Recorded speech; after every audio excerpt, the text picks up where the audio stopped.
Thank you so much. Thank you, Lieutenant Governor Kounalakis, for representing our country overseas, for your leadership here in the state of California, and for lending your voice to support this campaign to turn the page and deliver a better future for our country. I bring you Valentine's Day greetings from Chasten and from Sherman and Buddy in South Bend. And I'm so thankful that you have taken the time to be with us today. This is an extraordinary moment in the life of our country, and it's an extraordinary moment in the life of our campaign. A year ago, not a lot of folks gave us much of a chance. We had 4 people on our staff. We had an office about the size of this stage where I'm standing, no personal fortune, no national name recognition, just this idea that our country would be well served if we could start to get Washington to run a little more like our best run cities and towns instead of the other way around. And here we are. And I now stand before you at the head of an unlikely campaign leading in the race for delegates to the Democratic nomination.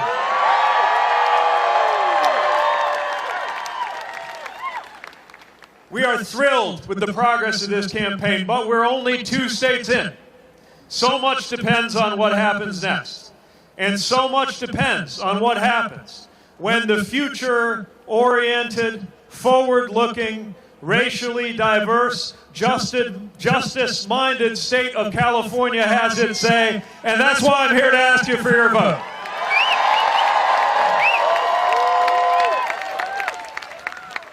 If you're a supporter of this campaign, I thank you, and I need you to spread the word to anybody who will listen.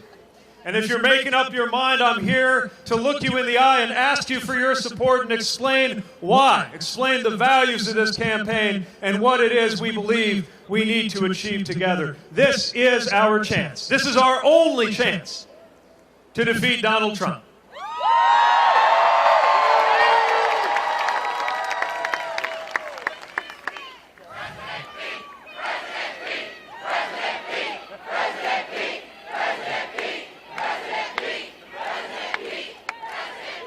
This is about whether we can deliver a better future. I recently met the youth governor earlier this afternoon. A lot of youth are here insisting that we deliver a better future for them and not waiting anymore.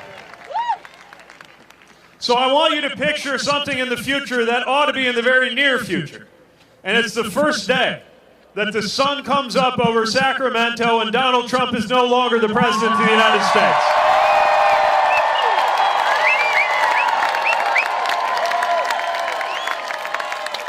Are we ready for that day to come?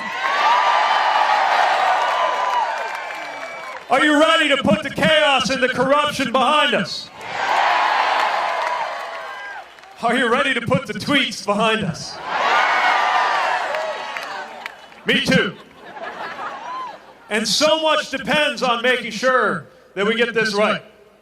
What I'm offering is a Democratic nominee who can call this president to account.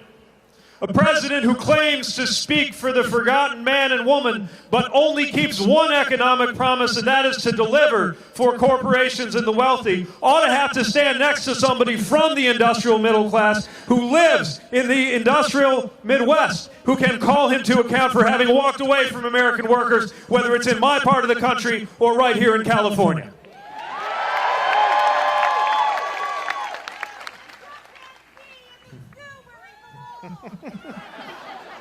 That's one way to put it. The president who likes to talk about religion and cloak himself, this guy, cloak himself in religious language, ought to have to stand next to somebody prepared to insist that this country belongs to people of every religion and of no religion equally. And also unafraid to call out to fellow believers and remind them that God does not belong to a political party in the United States of America. And if this president wants to thump his chest, throw himself military parades, and talk tough, How about having him try to do it standing next to a war veteran, ready to illustrate why there's nothing patriotic about pardoning war criminals?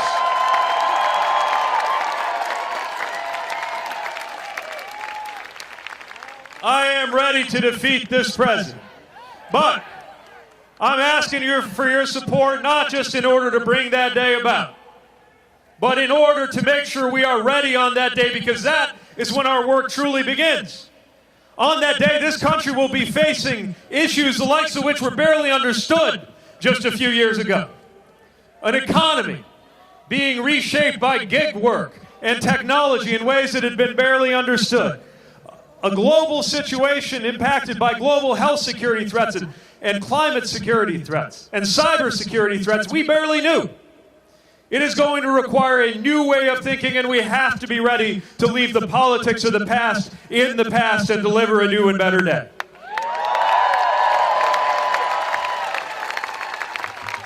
Now, here's what we have going for us in order to make that happen. A powerful new American majority that agrees not just in who we're against and the need to deliver a better president, but even more powerfully in what it is that we are for our future. We are for empowering workers, raising wages, and bringing about an economic reality where one job is enough, whether you got a college degree or not in America.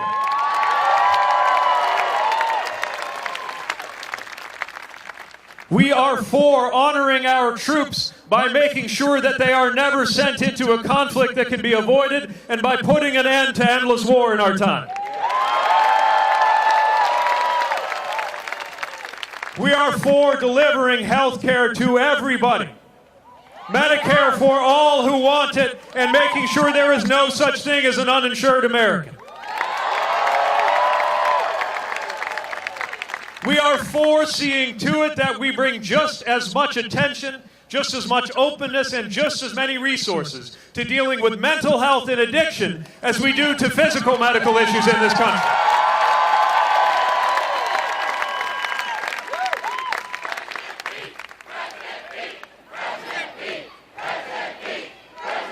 That's got a nice ring to it, doesn't it?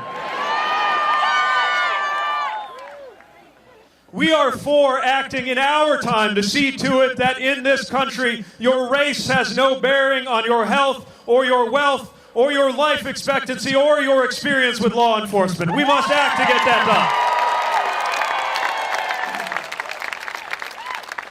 done. We are for real, meaningful reform to our immigration system so that we can manage the border in a way that matches our values as well as our laws, and sending out the message to everybody of belonging. Un sentido de pertenencia para todos que están aquí en los Estados Unidos.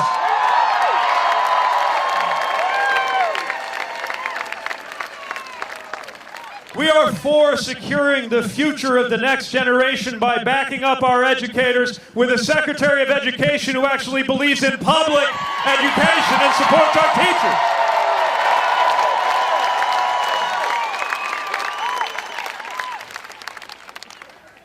We are united in what we are for as a country, and there is no time to lose. And as I travel across this country, I meet so many people who remind us why this is personal, just as it's personal for me and my family, affected by the decisions that are made in those big white buildings in Washington, D.C. that find their way into our lives, into our offices, into our homes, into our marriages even. That's what this is about. All politics isn't just local, it's personal for so many of us in so many different ways. It's even personal for those who are not yet old enough to vote. The 10-year-old who came to one of my events and asked about what was going on with prescription drug affordability. Not because he's a policy buff, although he seemed like a pretty smart kid, but because he's worried about how his family's going to be able to afford the insulin that he needs in order to live. The 13-year-old who let me know that she asked for Christmas for a bulletproof backpack, something I didn't even know existed. She can't wait for us to act to see to it that the Second Amendment is never again used as an excuse to do nothing at all when we have a need for common sense gun reform to save lives.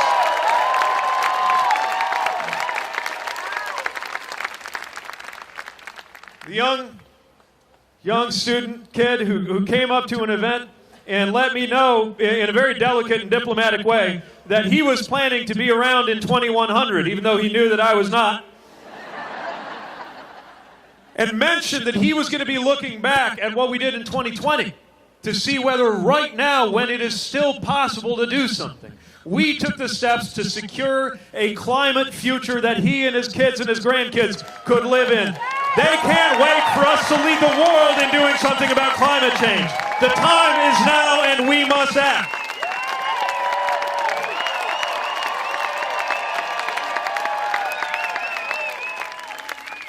Facing these challenges is no small thing, but the American people are ready to make it happen if we have the right kind of presidential leadership. That's what this is about. In other words, the reason I'm here, the reason I'm asking for your support, the reason I'm running for this office is not because I got it into my head one day that I would like to occupy it. I'm running for this office because I believe the presidency has a purpose.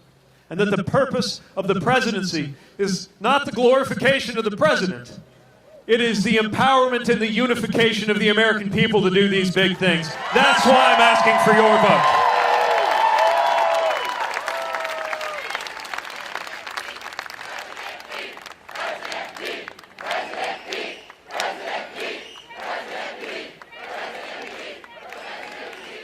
So now I want you to welcome a friend of mine, because even though our numbers have grown a little bit since I first turned up in diners in New Hampshire trying to find a dozen people to talk to me, I still think there's a way to have a conversation, no matter how big the crowd.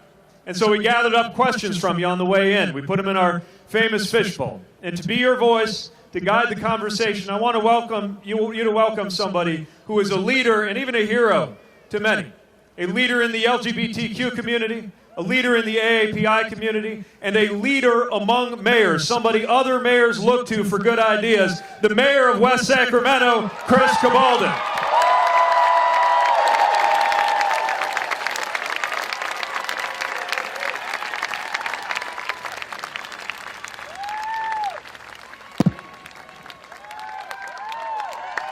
Hey, Sacramento.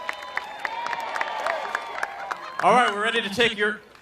The first question has come in by text message. What is it about Chasten that made you fall in love with him? Signed, Chasten for Valentine's Day.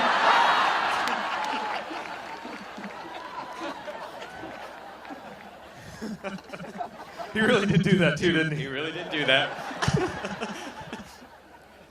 Let me tell you why I love Chasten.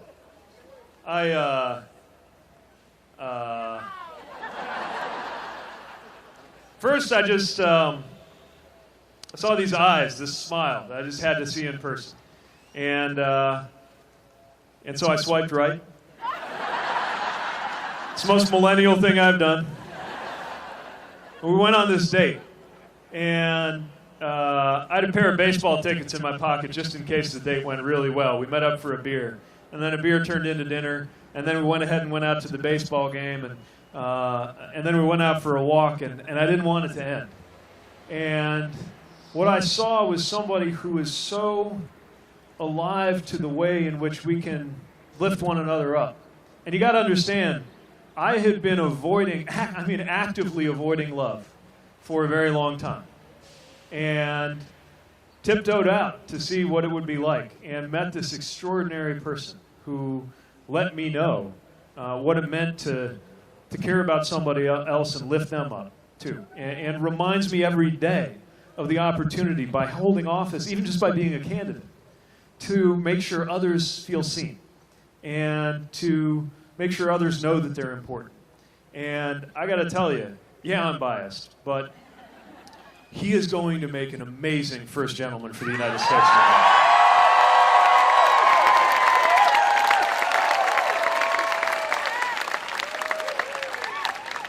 So much better than flowers. All right, next we have a question from the YMCA Youth and Government crowd. Welcome. All right. How will you harness the untamed potential of new voters to tackle our biggest challenges like climate change All right. and homelessness? Awesome. So, first of all, you're ahead of the curve because you're here, you're involved, you're active, and I know that you're recruiting fellow young people to make sure their voice is heard. And the simple fact is, the longer you're planning to be here, the more you have at stake in a whole bunch of decisions, irreversible decisions that are about to be made on everything from climate change to the economy of this country, to racial justice, to gun violence, and on and on and on. And here's the biggest thing I want you to understand is your power. Not your power in the future. I'm sure as bright, young, politically motivated people tap you on the shoulder, pat you on the head a lot, and tell you you're the future. And you are. But you're also the president. 2 years since the horror of Parkland, we have seen how people lifting up their voices, not yet old enough to vote, marching for their lives, change the conversation about gun violence in this country. The Time Magazine Person of the Year, if she were a U.S. citizen, would not yet be old enough to vote, and she is helping change the conversation about climate in this country. The power that you have is the moral urgency of being able to look decision makers in the eye and ask us to do a better job of supporting and taking care of you. That activates a powerful voice in the mind of anybody, the heart of anybody who has a heart that says, don't let this young person down. And that power is extraordinary. I will be relying on it as president to support me and, yes, sometimes to push me and our administration in the right direction. And I see the makings of a generational alliance right now, because this is not the 1960s when young people marched against their parents' generation. This is young people marching, demanding that there be better answers from those in charge. But hopefully you have noticed people from your parents' and grandparents' generation at your side cheering you on, because we know we have an obligation to serve you better. That is the power you have, and I will rely on that to make sure we actually get these things done.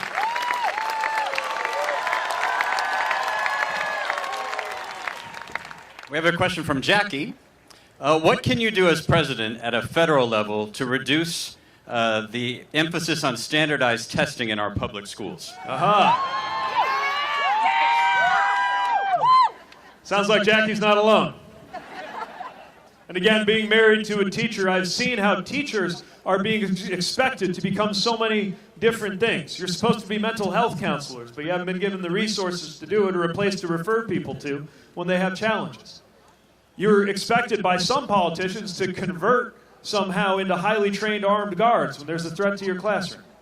And you were expected to put up with the automation of your job by the over-reliance on standardized testing. Now, of course we need to have assessments. Of course we need to know how students are doing. But you cannot reduce to a standardized test the work of shaping young minds and supporting young people in their growth and development. The time has come up to lift up and respect the teaching profession and let teachers drive the way that assessments are done.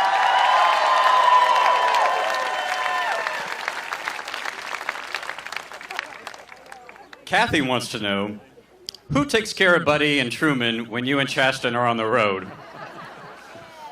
So Buddy and Truman are always in good hands. We have somebody who looks after the house. Thanks for asking about them. They obviously have a very busy schedule. You may have followed their Twitter feed. Given they don't have opposable thumbs, it's pretty remarkable work. And thanks for thinking of them. I miss them, but they're in good hands. All right. Annie would like to know, what are you planning to get to win the African American vote in the Democratic primary? Well, the only way to win the African American vote is to deserve it. So it starts by reaching out and asking and seeking that support.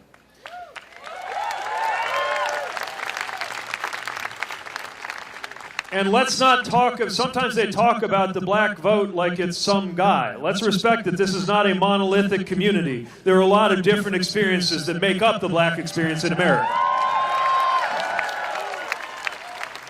For many at a time like this is about economic empowerment and ensuring that we in deed as well as in word act to lift up black entrepreneurs who are creating the next generation of professionals and creating economic opportunity for others. That's why we need to co-invest in entrepreneurship. It's why we need to fix broken credit systems that have so many black businesses needing to save cash in order to be able to get a start. And yes, it means making sure that the federal taxpayer dollar, to the tune of 25%, actually goes to businesses in contracting and purchasing that are owned and led by minorities who have the best track record of creating opportunities for others. But it's not only about, not everybody's going to try to go start a business. It's also about making sure that those who are marginalized and kept out at every level of our economy are lifted up through economic empowerment, beginning with a higher minimum wage, and recognizing the way that black families have been excluded from opportunity in housing, in education, in health, at a time when black women are 3 times as likely to die from complications related to childbirth. Yes, because of racial bias in the clinical environment, but also because of things that affect your health before you ever cross the threshold of a doctor's office. Like the fact that black families are more likely to be redlined into neighborhoods that have environmental contamination. And when those neighborhoods become more safe and desirable, get gentrified right back out of them by what's happening in our economy.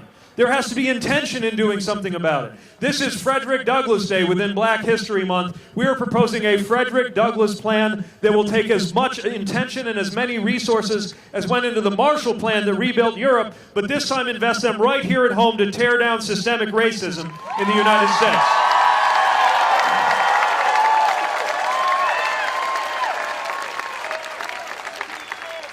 It's about criminal justice reform, reform to a criminal legal system that is barely worth the name of a justice system. And that's everything from decarcerating this country to legalizing marijuana to making sure that we look back at expungements and ensure that when incarceration did more harm than the offense that was meant to deal with, that we go back and correct that so that we are truly serving up justice. And above all, in order to get any of these other things right, economic empowerment, health equity, criminal legal system reform, educational equity, you name it, to get any of these things right, there needs to be a level of political empowerment and equality that is still not here, and that is why we need a 21st century Voting Rights Act to end the suppression of black voters and other voices in this country.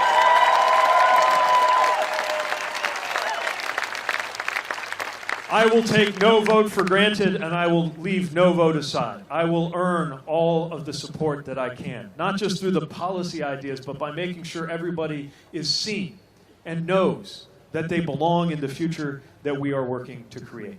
And nobody is experiencing the pain of living under this presidency more than black Americans and other Americans of color, which is why we absolutely must come together and defeat this president in November.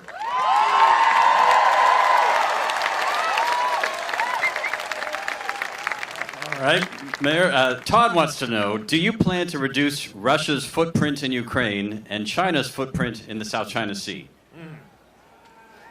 So, next president's going to have some challenges overseas. And we as a country have overestimated our ability to shape the ambitions of Russia and China and other countries. When it comes to Russia, before we get to what they're doing in the Ukraine, let's talk about what they're doing to the U.S. Vladimir Putin will get the message when I am president that there will be use of all of our security tools to deter interference so that he reaches the conclusion, if it ever crosses his mind to mess with our politics again, even if he can, he shouldn't, because it would not be worth the trouble. We will continue to work towards stability and containing aggression in the immediate area of Ukraine and the Crimea. We will continue to make sure that we are supporting our allies, and when we do it, it will be completely decoupled from any consideration of U.S. domestic politics, because those two things should have nothing to do with each other. And yes, we will stand up to make sure that China does not undertake aggressive or anti-democratic actions. But here's the thing. This is not about the U.S. interfering in the affairs of other countries. This is about the U.S. being part of an international community, seeking to promote stability and human rights and democracy. And that can only happen if we're authentically living those values right here at home. That's why we need to restore the credibility of the United States of America to lead the world in delivering better outcomes anywhere in the world.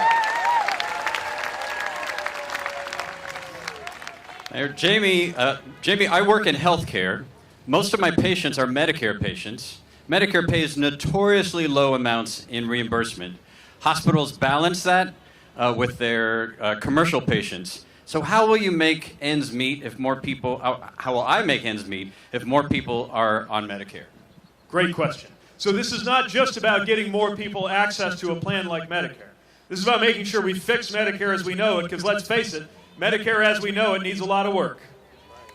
It needs to be made more efficient, and yes, the reimbursements need to be trued up. That is how we can support hospitals serving underserved communities, whether it's urban or rural. And when we're improving those reimbursement rates, we've also got to improve them for mental health, because that's what it'll take to get real parity on substance use disorder and mental health concerns.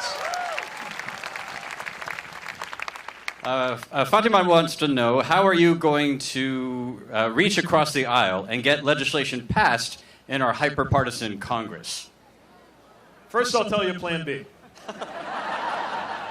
Look, I'm a Democratic mayor who governed in Indiana. I went through 3 Republican governors, and I pride myself on reaching across the aisle and doing that kind of work. And when there is good faith, I will find it, and we will work together.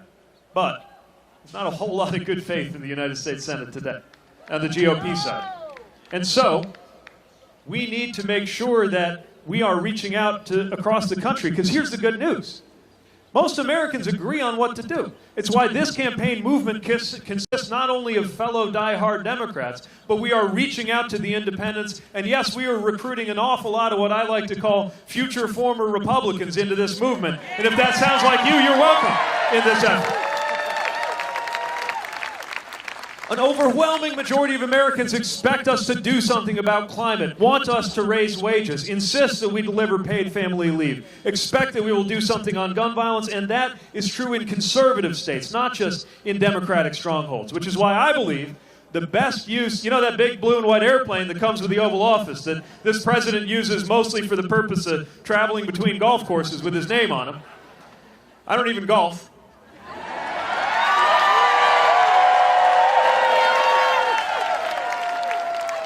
My idea is that the highest and best use of that airplane is to fly it right into the backyard of somebody from this Senate who is getting in the way of policies that we need, and in doing so not only defying my White House, but defying their own voters, and remind their own voters of that difference.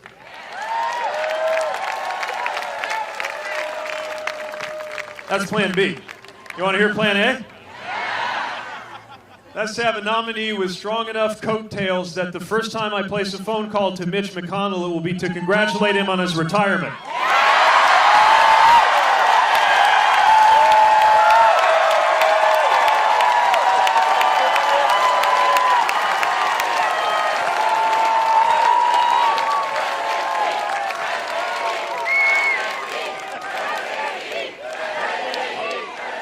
All right, we have our last question. Oh. But I'm going to make it a 2-parter. What is your policy on the Mexican border wall? And for extra points, can you tell us who the president of Mexico is?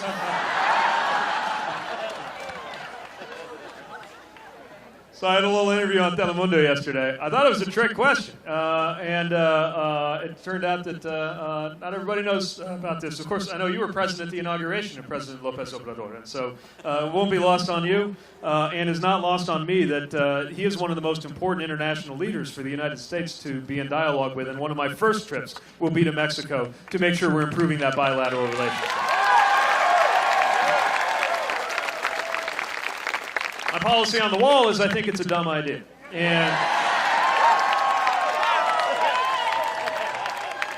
because here's the thing. Of course, countries have borders, and we will make sure that we responsibly and humanely manage our border in a way that matches our values as well as our laws. But diverting money from national defense, as we are learning today is the case, and using it. Look, like I said, the next president's going to face 21st century security challenges, the likes of which we barely understood a few years ago.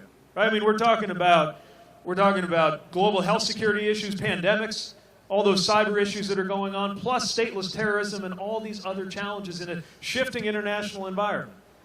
That's a 21st century security reality. It will not be met with a 17th century security technology like a big wall and a boat full of alligators. We've got to think better and more forward about this.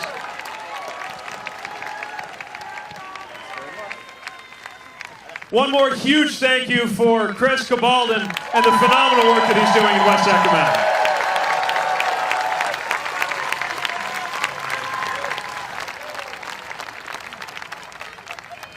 So I hope you understand what this campaign is about. I know that I'm not a typical political candidate.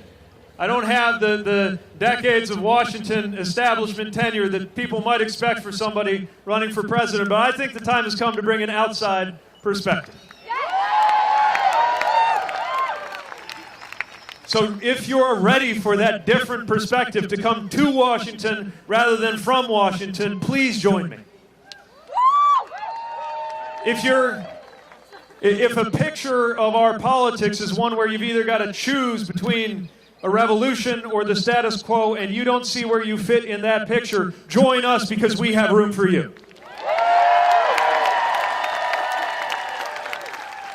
And what I'm asking more than anything else is for you to bottle up whatever sense of hope propelled you into this place to spend this time together with me, and share it with those you know, because let's face it, a lot of folks have seen the news out of Washington, and it can be depressing. It can be exhausting. It can lead to that sense of hopelessness, which is the enemy of justice, because it makes it so hard to act. I understand that. But of course, now is not the time to give in to that. And if the Senate got to be the jury last week, the verdict is up to us now when it comes to this president and when it comes to those senators in Washington. And I am motivated to do this by a sense of hope. I know why the word fell out of style for a little while in American politics, but now is the time to summon the hope that is required to do anything at all. I don't think it's an accident that they took the word hopeful and they turned it into a noun. Do you notice this? That's what they call us on the news. I'm a 2020 hopeful. That's what I'm doing here right now. How fitting! Because running for office is an act of hope, so is helping somebody get it done, and so is voting itself. So are you ready to spread that sense of hope to those you know?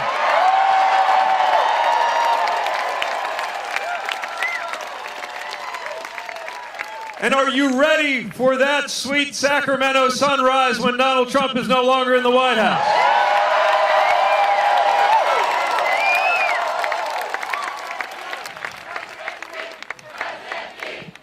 And are you ready to make history together in the California primary coming up in just a couple of weeks? In California, I believe that you can make me the next president of the United States. And if you do, I will work every day to make you proud. Thank you for coming. Thank you for caring. And let's go get this done. Thank you.